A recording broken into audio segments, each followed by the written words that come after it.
आम आदमी पार्टी की मुश्किलें कम नहीं हो रही। हर तरफ से अरविंद केजरीवाल और आपकी चिंता बढ़ती जा रही है। अरविंद केजरीवाल जो अपने आप को आम आदमी कहकर सत्ता में आए थे, वो अब देश के सामने एक्सपोज हो गए हैं कि वो आम आदमी तो कतई नहीं। केजरीवाल तो शीश महल में रहने वाले खास आदमी है, लेकिन दिल्ली की सत्ता से बाहर होने के बाद अब केजरीवाल कोर्ट के चक्कर में भी फंस गए हैं। तो वहीं दूसरी तरफ अब केजरीवाल पंजाब पर ज्यादा फोकस कर रहे हैं। पंजाब के मुख्यमंत्री भगवंत सिंह मान और आपके राष्ट्रीय संयोजक अरविंद केजरीवाल ने मंगलवार को संगत में शामिल होकर अरदास की। इस मौके पर दोनों नेताओं ने कहा कि सिख धर्म ने दुनिया में बराबरी और धर्म निरपेक्षता का संदेश दिया। वहीं दूसरी तरफ कोर्ट से भी केजरीवाल के लिए एक बड़ी बात बाहर आई है। क्या है पूरी खबर, आपको बताते हैं इस रिपोर्ट में। दर्शकों, दिल्ली विधानसभा परिसर में बने फांसी घर के विवाद पर मामला लगातार गर्माता जा रहा है।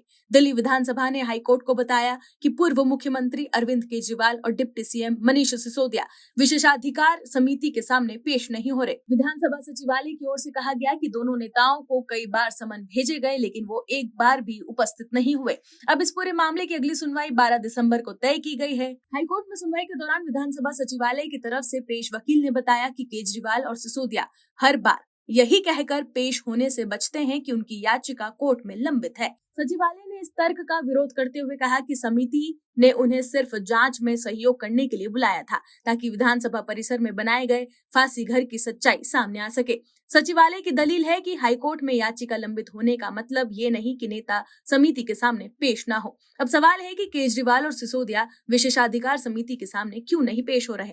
आपको बता दें कि ये मामला अगस्त 2020 से जुड़ा हुआ है, जब आम आदमी पार्टी की सरकार ने विधानसभा परिसर में एक संरचना को ब्रिटिश काल का फांसी घर बताते हुए उद्घाटन किया था।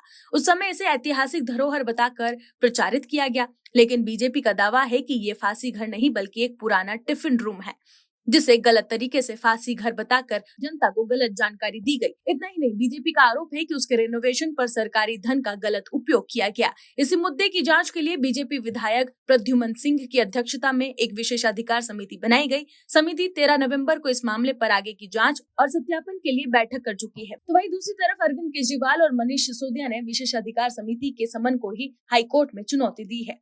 उनका कहना है कि समिति की कार्रवाई किसी शिकायत, रिपोर्ट या विशेषाधिकार हनन प्रस्ताव पर आधारित नहीं है।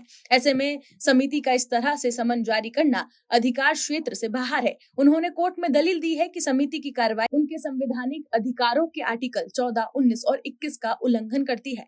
हाईकोर्ट ने पहले ही टिप्पणी की थी कि उनकी याचिका पहली नजर में सुनवाई योग्य नहीं लगती, लेकिन फिर भी कोर्ट ने मामले पर विस्तृत सुनवाई के लिए 12 दिसंबर की तारीख तय कर दी है। फिलहाल दोनों पक्षों की दलीलें हाईकोर्ट में चल रही है। विधानसभा समिति ने जांच आगे बढ़ाने का इरादा जताया है, जबकि केजरीवाल और सिसोदिया इसे अवैध बता रहे हैं। 12 दिसंबर की सुनवाई इस पूरे मामले में अहम साबित हो सकती है, क्योंकि कोर्ट ये तय करेगा कि ये समिति की कार्रवाई जारी रहेगी या नहीं। कुल मिलाकर देखें तो सत्ता से बाहर होने के बाद अब इस मामले में केजरीवाल और सिसोदिया की चिंता बढ़ गई है। इसके अलावा शराब घोटाले मामले में केजरीवाल जेल जा चुके हैं।